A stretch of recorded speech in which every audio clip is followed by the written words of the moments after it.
Walking Out with Jonathan Holloway and Liam Grundy. Yeah. Actually, it reminds me of an early episode of Star Trek. Oh. Where some large-headed aliens with big brains, a spaceship had crashed onto their planet, and the only survivor was a woman, but they'd never seen a human woman before, so they didn't know how to put her back together, so they put her back together all wrong.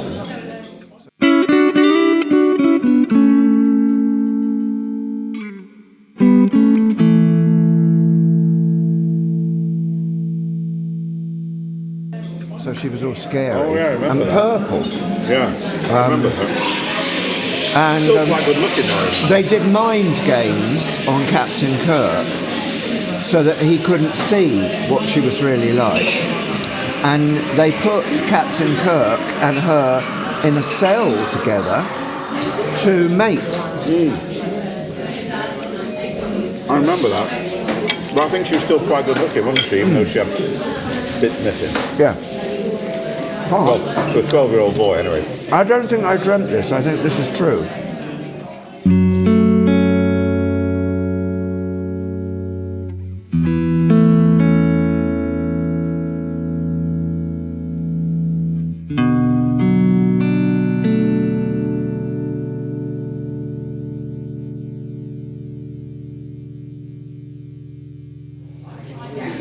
Well, we can thank Lucille Ball for that. What do you mean? Desi Arnaz and all that? Yeah, because it was their production company that made Star Trek. Oh, was it? Desilu. She was quite a television production pioneer, Lucille Ball. So, was the other half of Desilu the bloke who was in the comedy series with her? Yeah, Desi Arnaz. He was a... Desi Arnaz Jr.? No, that was his son. Oh. Desi Arnaz was a Cuban band leader, I think. And he was kind of very famous and groovy. Oh. And he married Lucille Ball, and they had the Lucille Ball show, which we didn't get in the UK. We got, and then they sort of devoted, and she had her own studio, which is, in fact, someone should do a film about Lucille Ball or something. Yeah. She had her own TV studios, her own production. She pioneered multi-camera work on television. And then she split up with Desi Arnaz because he was a bit of a philanderer and fond of a cold drink from time to time. And then the show we got in the UK was I Love Lucy, which is a spin-off. And the show starring Lucille Ball with Lucy Arnaz and Desi Arnaz Jr. And that was the spin-off. So and then Desilu was the company, and then they made Star Trek and other things. There was another one, a comedian with sculpted hair, but the hair was dark. That's Mary Tyler Moore. Mary Tyler Moore. Well, she started off in the Dick Van Dyke Show. Did she? She was his wife, yeah. Someone else who doesn't reply to letters.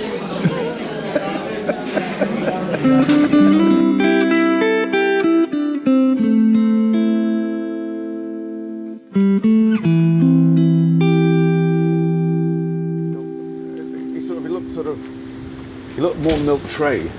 Oh. More milk tray-esque. Man, yes. Yeah. Milk tray man, yeah. So, Yeah, so there I was, and I was having this meeting, yeah, and he was speaking quite loudly, yeah. and that was... Stop you, but giving out some little freebies for the new year for relaxation and meditation. Yes, please, I'm all for it. Yeah. Well, It's an old card. He never relaxes. It's right up your street. Old card, but a new site. Oh, okay. You Meditate. can check out in your own time. If I you're will. very busy, mind you, you've only got 5 minutes, but you'd like to empty your thoughts and just relax your brain for a few minutes, you could try out, and there are 2 live sessions a week. It's a charity, so Okay. it's free for the whole year, unlimited sessions. That's Thank you what very you much need. indeed. You're welcome. Appreciate it. Thank Take care. you. Yeah, we'll do. There you are. That's going to change your life now. I was wondering what was going to change my life. I thought it was going to be an accident. I was going to fall down the stairs pissed, but it could be this. Yeah, it's like when they say on the news now, don't they? Like, as possibly sustained.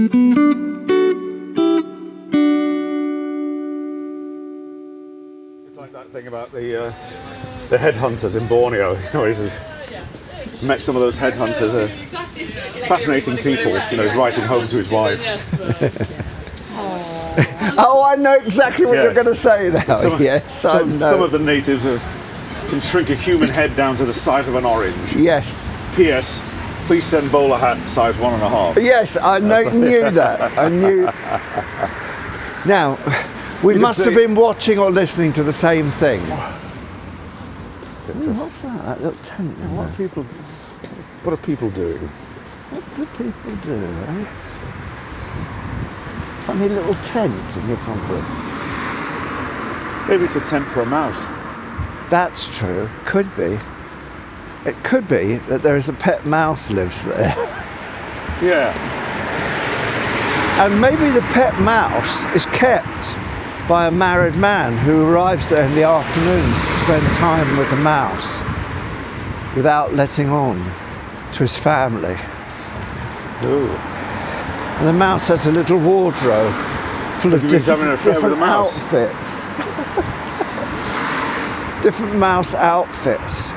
If I had a mouse as a pet, which is unlikely, I'd call him Mortimer because it's a good name. But of course, that was the original name that Walt Disney had for Mortimer Mickey. Mouse. Yeah. Was it really? that his name, I think. It wasn't going to be Mickey Mouse, it was going to be Mortimer Yeah. Mouse. Ooh.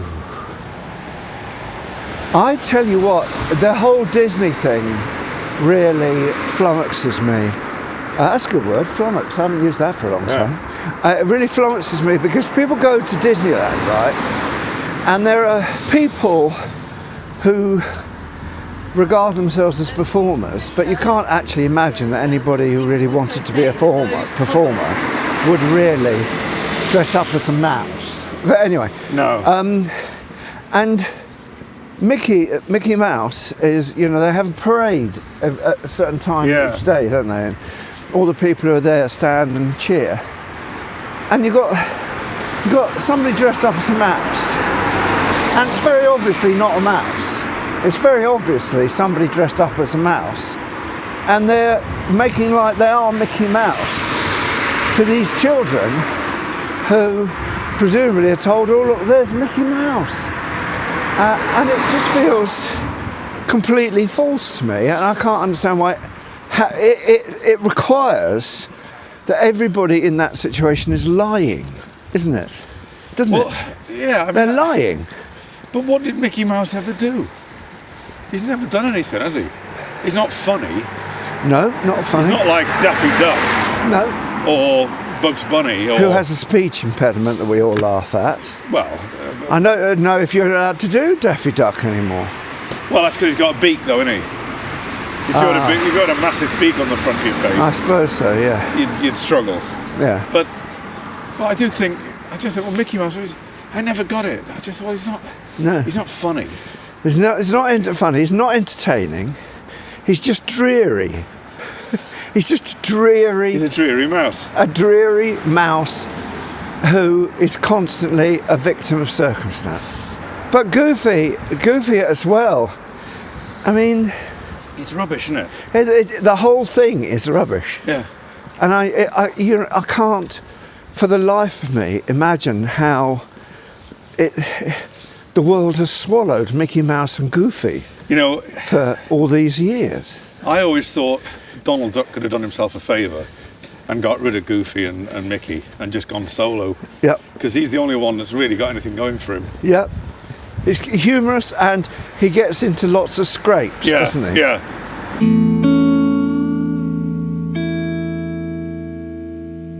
Yeah, He's an idiot, when basically. people want to impersonate Donald Duck, no one wants to impersonate Yeah. Mickey, and no one wants to impersonate Goofy, really.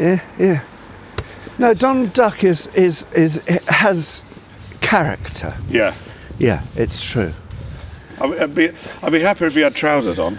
I have to be honest, but Well, we'll leave that. yeah, but they all don't need trousers because they've got nothing going on. Hasn't Mickey? Mickey has waist. trousers on, doesn't he?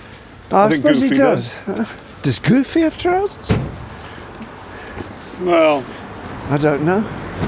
I hope so. I suppose for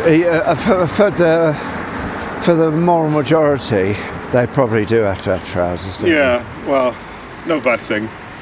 Especially as Donald's got his nephews hanging around as well, hasn't he? Huey, Louie and Dewey. they? Oh gosh. You put your trousers on, the family are coming round.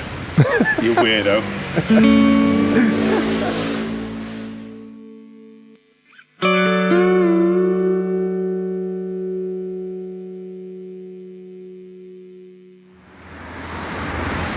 That's a good idea. Yeah, it's a good idea.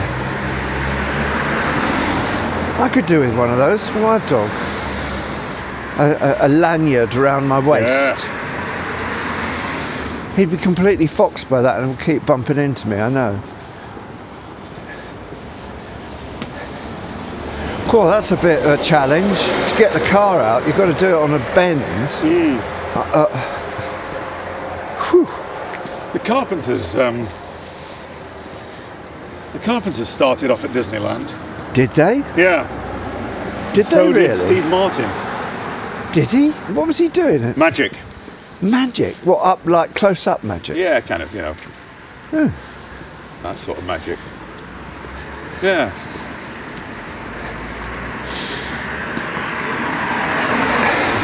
I don't think I'd last very long at Disney. Well, I'm too old now, but I don't think I'd have got on at Disneyland. And by the sound of it, neither would you. No. I am innocence averse. I used to do sociology in that room there. Sociology. I used to do sociology with... You know what I call that? I call that communism. Yeah, well, it depends on the brand. Yes, sociology. That was it. That was a very good thing. Yeah, I used to do sociology in there with Paul Nolan. Learning about society. What possible good could that be? When we're all individuals climbing on each other's back to get an advantage at the expense of the next fella. Yeah, exactly. Sociology.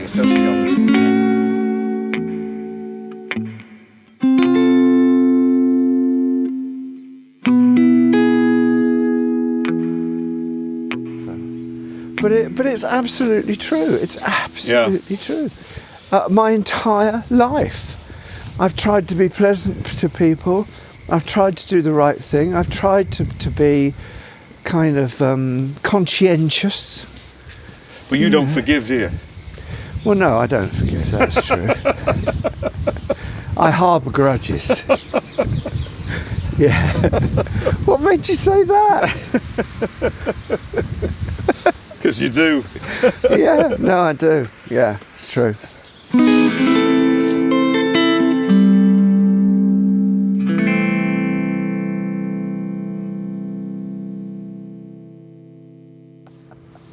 I've always admired that building. That's the last of the houses on the river from that era. Yeah. Last of the villas. I've always thought Beautiful, it was isn't it? a really extraordinarily attractive place. And it's so old and, twisty and... Yeah, I mean, it's straight out of Dickens, isn't it? it is. And you look at it and you just think, that's... If you knock on the door there in a cold winter's night because you've got a flat tire, you want to use the phone, who opens the door? Nairi Dawn Porter. Yeah? Yeah. And just perhaps my sister will show you where the telephone is. Her sister is Alexander Bastido. That's what happens. That wasn't there, That's a new one, yeah, and that as well. is it? Yeah, that's a new build. So they sold off a bit of land. Yeah.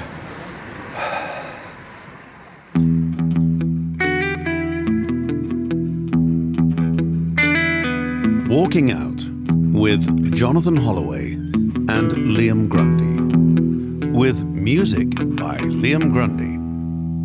A Fruit People production.